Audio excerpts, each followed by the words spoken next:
সন্ধ্যায় সূর্য ডোবার পর থেকে ভোরবেলা সূর্য ওঠার আগ পর্যন্ত সময়টাতে রাজধানীতে সবচেয়ে বেশি ঘটছে ছিনতাইয়ের ঘটনা। টাকা পয়সা ছিনিয়ে নেওয়ার চেয়ে পৈশাচিক কায়দায় জখমেই বেশি আনন্দ পাচ্ছে ছিনতাইকারীরা, দাবি ভুক্তভোগীদের। এসব ঘটনার পেছনে ছিনতাইকারীদের নেপথ্যের ক্ষমতা আর মানসিক বিকৃতিকেই দায়ী করছেন অপরাধ বিশ্লেষকরা। ইনামুল হাবিবের ক্যামেরায় জিয়া খানের 2 পর্বের প্রতিবেদনের আজ শেষ পর্ব।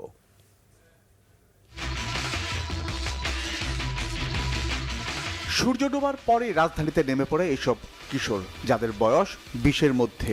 হাতে ধারালো অস্ত্র, উদ্দেশ্য একটাই, ভয় দেখিয়ে সবকিছু ছিনিয়ে নেয়া। কয়েকজন ভুক্তভোগী জানান, ছিনিয়ে নেওয়াটাই তাদের একমাত্র উদ্দেশ্য নয়, পৈশাচিক কায়দায় নির্যাতন চালায় ছিনতাইকারীরা। কোনো সুস্থ মস্তিষ্কের মানুষ বা শুধু ছিনতাই করবে এরকম না, তাদের কাছে জিনিসটা দেখে মনে হলো যে মানে মজা জিনিসটা, যে ওকে একজনকে পাচ্ছি মানে তাকে শুধু ছিনতাই করব বা আমাদের টার্গেট জাস্টকে নিয়ে কেড়ে নিয়ে চলে যাব এরকম না।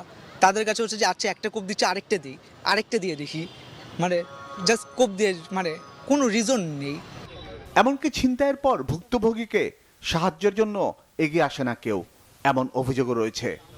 ওখানকার যে আশেপাশে মানুষেরা ছিল তাদেরকে দেখে মনে হলো যে এই এলাকার এইসব ঘটনার সাথে তারা এতটা ইউজ টু হয়ে গেছে, কয়েকজন জাস্ট দেখছে, ঘাড়গুলো তাকাচ্ছে, সামনে দিয়ে চলে গেল। এমনকি ছিনতাইকারী চলে যাওয়ার পরও হচ্ছে আমি আর মাথা থেকে রক্ত পড়ছে, হাত থেকে পুরো গেঞ্জি তখন রক্তে ভিজে গেছে। আমি কয়েকজনকে দাঁড় করানো যে আমাকে জাস্ট একটু হেল্প করেন, জাস্ট তারা আমাদেরকে একবার তাকাচ্ছে, তাকে দ্রুত চলে যাচ্ছে। ছিনতাইয়ের ঘটনায় বেশ শঙ্কিত নগরবাসী। আসলে এটা শুধু এখানকার না, এটা রাত 9টা মানে মতিঝিলে কিন্তু খুব কম সময়ই এটা এরকম প্রায়ই ঘটে।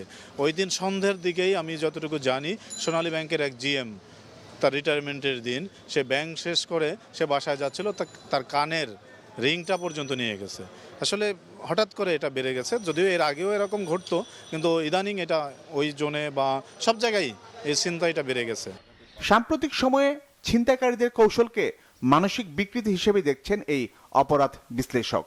যে সমস্ত ব্যক্তিরা বা ছিনতাইকারীরা মাদকাসক্ত থাকে, সেই সাথে যাদের বিকৃত মানসিকতা ধারণ করেন যারা, এর সাথে আরও যেটা গুরুত্বপূর্ণ, যারা নির্যাতন নিপীড়নের মধ্য দিয়ে যারা বড় হয়েছে, তারা অন্যকে কিন্তু নির্যাতন করে, আঘাত করে, কষ্ট দিয়ে কিন্তু তার মধ্যে একটা আনন্দ বোধ তৈরি হয়।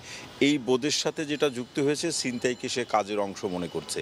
এই সব কিছু মিলে এই বাস্তবতা, আবার এই বাস্তবতার সাথে একজন ছিনতাইকারী তার হাতে যখন অস্ত্র থাকে, সে যখন কাউকে আঘাত করছে অথবা কষ্ট দিচ্ছে বা শারীরিকভাবে আক্রমণ করছে এবং তাকে যে ভয় পাচ্ছে, এটাও তার একটা আনন্দের উৎসে পরিণত হচ্ছে।